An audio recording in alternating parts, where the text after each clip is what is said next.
Bright Duty. Every student matters. Today I am here with chapter number 1, Political Theory, class 11th. And in this chapter, we are going to learn what is the meaning of political science, what is the scope of political science, and what are the meaning and scope parallel in political science, and utility and importance of the study of political theory, and politics in seemingly non-political domains, and resolving political arguments through reasoning. Now, an introduction to political theory. Political science is the most appropriate title for the discipline. The term politics is unobjectionable, but the modern usage has given it a new meaning.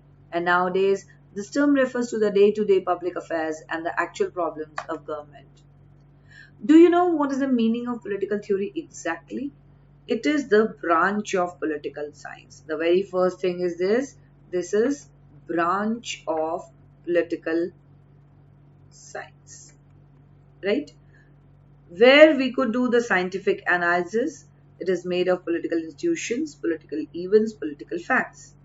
And it is not concerned with the explanation of the facts only, rather, its purpose is to draw some conclusions. And after making the analysis of political events, political institutions, political system, and political behavior, etc., on the basis of which we can visualize of an ideal state, ideal government, and other ideal institutions. You know what is the meaning of political science? It means the systematic study of the state and the government.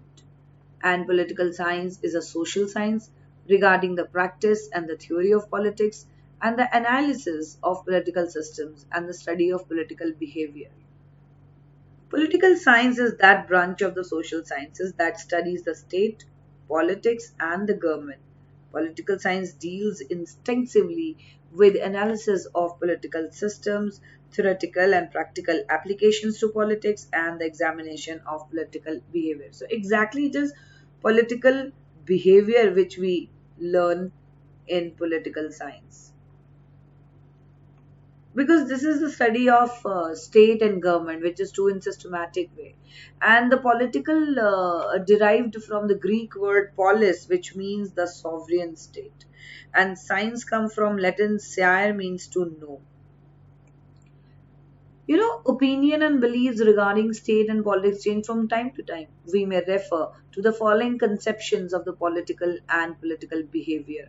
If we say the ancient Greek view, ancient Indian conception of politics, the traditional view, political science deals with the state and the government, and the modern conception, let's see in the ancient Greek view. The Greek worldview was the most long lived in the history of scientific cosmology. And underlying the Greek worldview was a philosophy of Plato.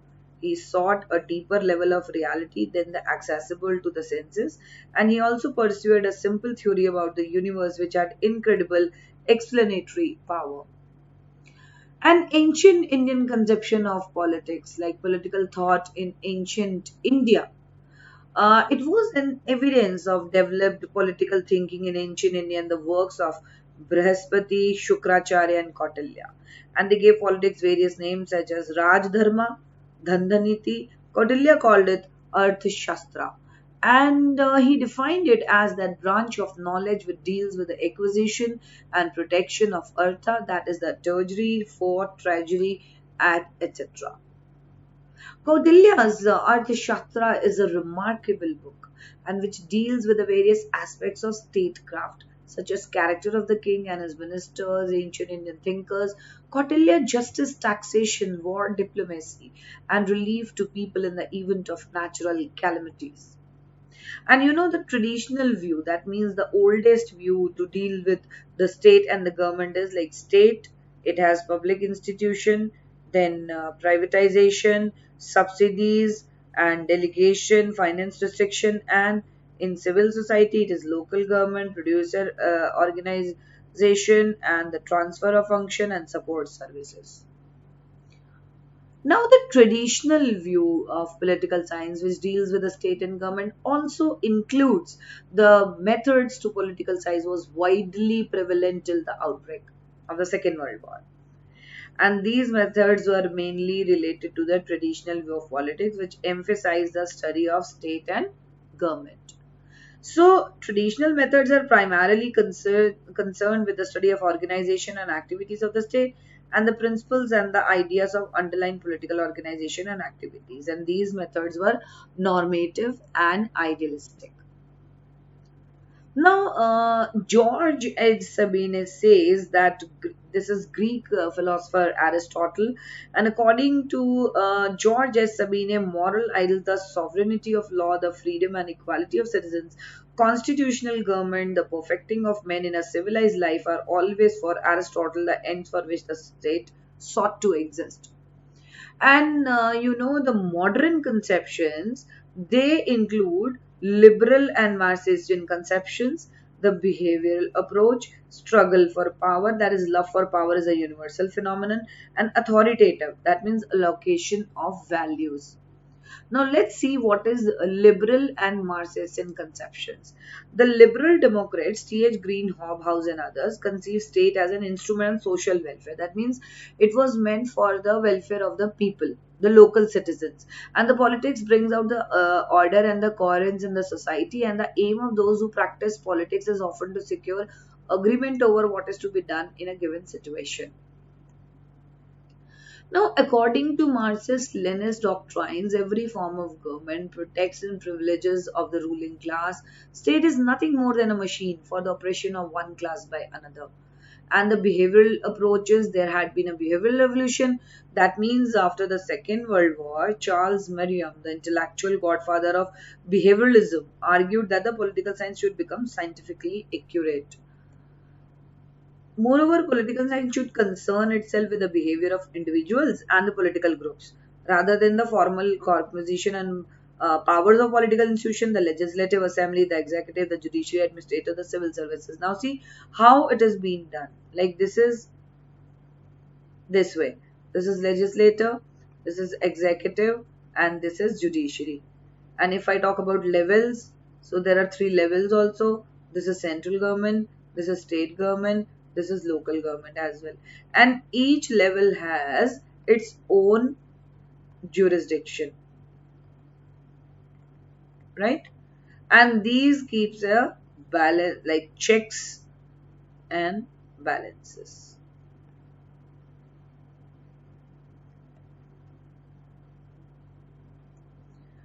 The modern conceptions, struggle for power, love for power is a universal phenomenon. According to Max Weber, Bertrand Russell, and the other thinkers, the student of political science is faced with the questions as to how political power is distributed in modern societies. Political scientists seek to discover which individuals and groups exercise power in a given society. And they also examine the source of power also, which may be many, such as hereditary right or success at the polls, or illegal seizure of authority either by some military general or by a charismatic leader. Power may be utilized for doing social goods, or it may be misused by the powerful groups for their narrow selfish gains. Because once the power is in hand of a one person, he or she wants to grasp all those things, and they don't want to switch over to any other way out. Because sometimes what happens when people become selfish and the power is in their hands, they become more and more selfish, and they don't want to impart the things among others also, and they just want to enjoy that thing. But exactly what is happening at that time, the people are the sufferers. The dictator, the powerful group, will never understand the problem of a common man, just because of their narrow selfish gains. An authoritative allocation of values. David Easton, in his book The Political System, constructed a theory that came to be known as system analysis. And according to David Easton, politics is concerned with authoritative allocation of values, and is a complex theory. And let us try to understand what he means by the words values and authoritative allocation. By value, he means things desired by the people, whether they may be material goods or offices or other facilities. The modern conception, the phrase authoritative allocation here signifies the binding or authoritative decisions. And as it is written here, politics as an authoritative allocation of values for a society, which may be taken only by the legislature or the executive and the judicial bodies. No person or group of persons can have everything it wants. Therefore, every political system is faced with the task of evolving such a criterion for the sharing of goods as will satisfy most members of the society. And politics then is about who gets what, when, and how.